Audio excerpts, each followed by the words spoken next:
Russia spent 4 years building an invisible wall over its own territory. Layer upon layer of defense, designed for a single obsession: to shoot down Ukrainian drones before they reached their target. It was 4 years of radars, missiles, electronic warfare, and, in the end, flesh and blood men spread across the ground.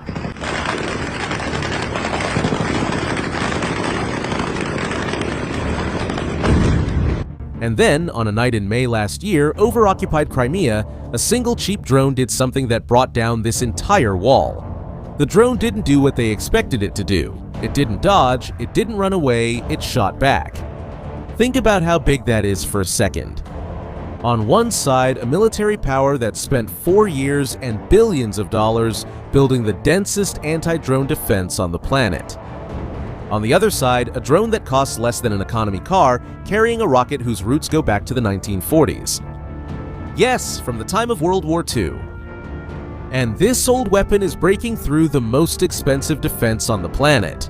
That very defense has plenty of radar, missiles, and electronic warfare. And when you understand how it's breaking through the Russian defense, you'll realize that Putin has plenty of reasons to be worried. Let's start with the scene that started it all. On May 12th of last year, open-source analysts shared a video recorded over occupied Crimea. In it, a long-range Ukrainian drone crosses the sky.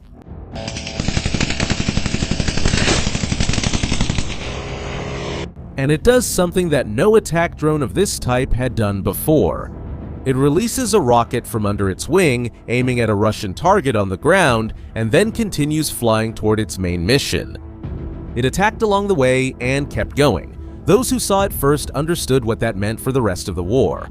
And that's why it's worth leaving a like and subscribing to the channel now, because what comes next explains why this scene kept the Russian command up at night. The leaked images came from Russian sources, and the identification marks on the rockets were covered. The Ukrainian defense analysis only suggested that they were old Soviet rockets, but there was no definitive visual confirmation. But days later, the commander of Ukraine's Unmanned Systems Forces himself, Robert Brovdy, known by the codename Madyar, published videos of these rocket attacks from the drones. The concept had been revealed, but there was still one thing left to understand. Not what the rocket was, but where it had come from. And here's the surprise. This weapon is not new at all. It's older than most people watching this video. It's the S-5, an unguided 57mm rocket whose origins date back to 1946, when Soviet engineers began studying German rockets captured at the end of World War II. It took years before it became a real weapon. It only entered service in the mid-50s. And it was created for a completely different purpose than today: to shoot down bomber formations fired by jet fighters. Later, it became a close support weapon for Soviet aviation. It was used in Afghanistan, and there it gained a reputation for being inaccurate. It spread so much after being fired that pilots said it was good for little more than scaring the enemy. Its bigger brother, the 80mm S-8, entered service in the 80s with a much more capable warhead. One of its versions is capable of piercing 4 fingers of solid steel armor. These are old, cheap weapons from an era that seemed to be over. So why bring back such an old rocket? The answer? Well, it's less romantic than it seems. According to the chief designer of the manufacturer, one of the reasons for the modification was simply the surplus. Ukraine had a huge stockpile of these rockets left over, sitting unused. It wasn't a stroke of genius. It was looking at a warehouse full of stuck ammunition and asking, what if we found a way to use this? The genius isn't in the rocket. It's in where it ended up, because Ukraine had these rockets since the beginning of the war and was already trying to use them. At the start of the full-scale invasion, Ukrainian planes and helicopters fired these rockets at Russian positions in the east of the country, in the traditional way, and they paid a high price for it. To use an unguided rocket, the aircraft needs to get close to the target. And getting close in the skies over Ukraine meant coming within range of Russian Pantsir air defense systems, shoulder-fired portable missiles, and the Tor and Buk systems. In other words, the weapon existed, but any platform capable of carrying it was shot down on the way.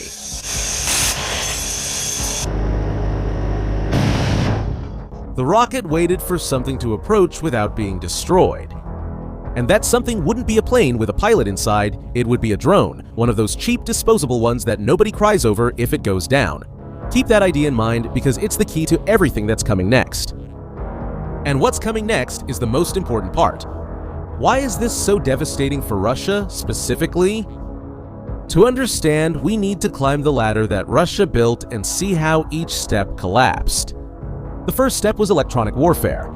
Russia set up the densest electronic interference environment in modern history, designed to blind Ukrainian drones, scramble satellite positioning signals, cut off the radio the operator uses to pilot, and stifle the sensors.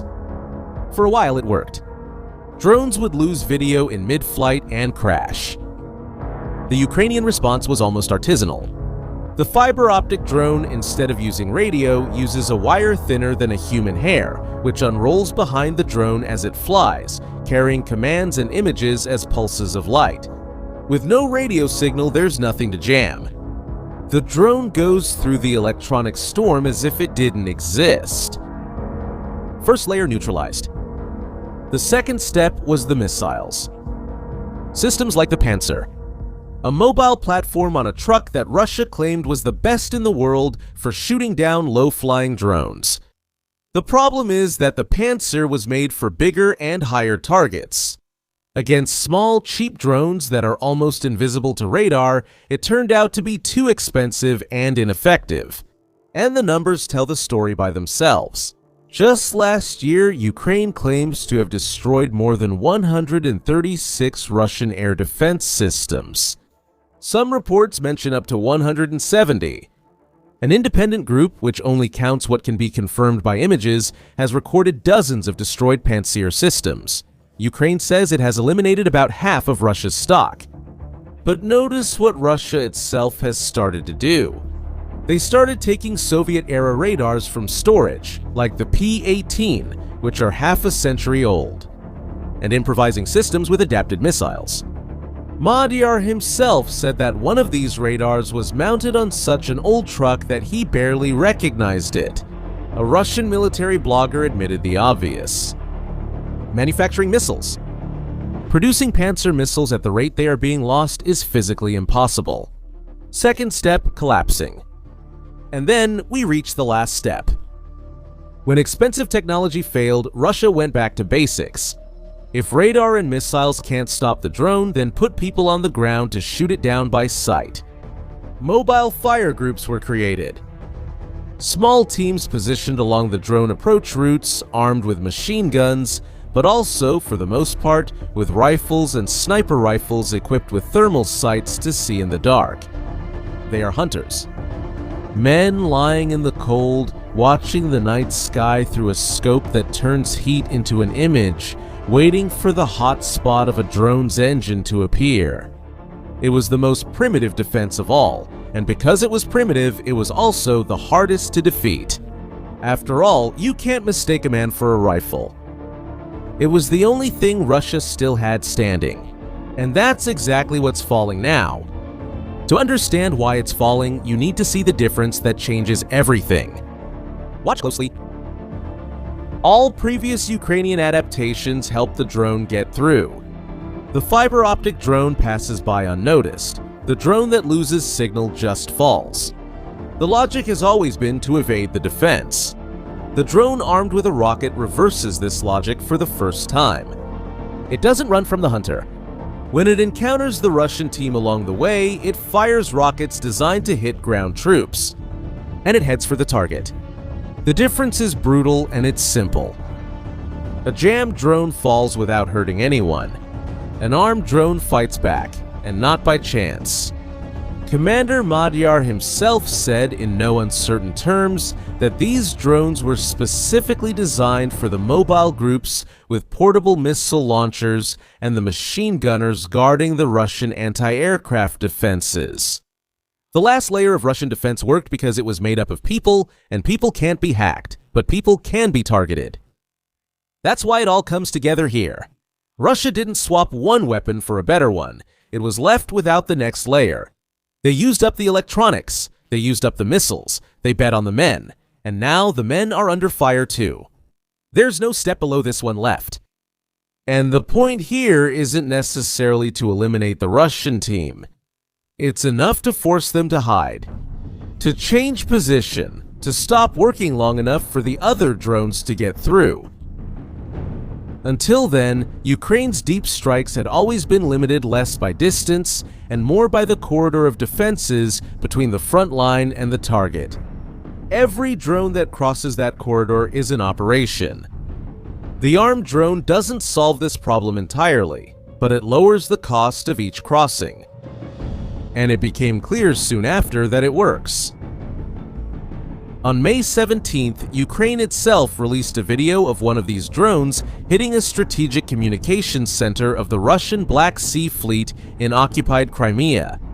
Protected military infrastructure hit by a drone that now also carries rockets to clear a path to it. Have you thought about where this will end? Ukraine has previously shown this scenario elsewhere. Have you ever heard of Magura? This naval drone started out as a bomb boat designed to crash into Russian ships. Russia responded by sending helicopters to hunt the boats before they arrived. The Ukrainian response was to arm the boat itself with air-to-air missiles. And at the end of 2024, Ukrainian intelligence claimed to have shot down a Russian helicopter with one of these boats. Yes, a boat taking down an aircraft. It was such a shock that Russia practically stopped sending helicopters to hunt these drones, relying only on fast fighter jets instead. And then came the next version of the boat with even more capable missiles, which the following year shot down 2 Russian fighter jets in the air. It's the same logic as the drone with a rocket, a single-purpose platform that encounters a specific defense and gets exactly the weapon to overcome that defense without losing its original function. The next step already being discussed in Ukrainian defense circles is to replace the dumb rocket with a guided rocket, capable of pursuing moving targets. And this is where things get bigger than rockets and drones.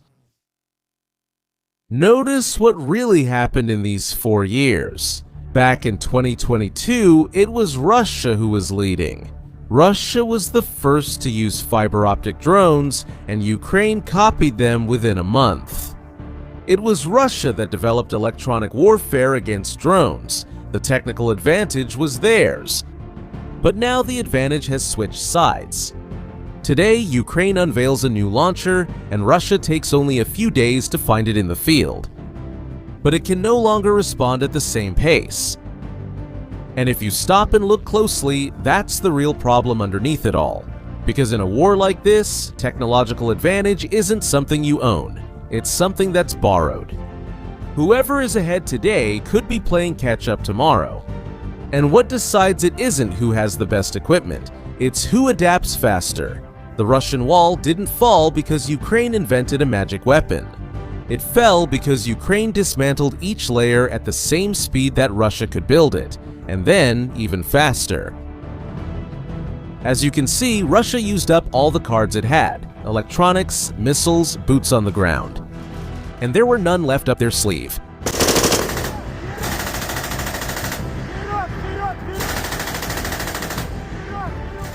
Every new solution has been identified, copied, and overcome before it even spreads across the entire front. And this race won't stop here. The next generation of these drones is already being designed. And we'll be here to show you everything. So go ahead and subscribe to the channel so you don't miss what's coming next. Because if there's one lesson in this war, it's that the next move never takes long to happen. And that leaves us with the question that might decide the rest of this conflict.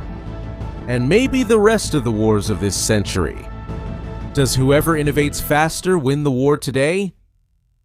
Leave your answer in the comments. See you in the next video.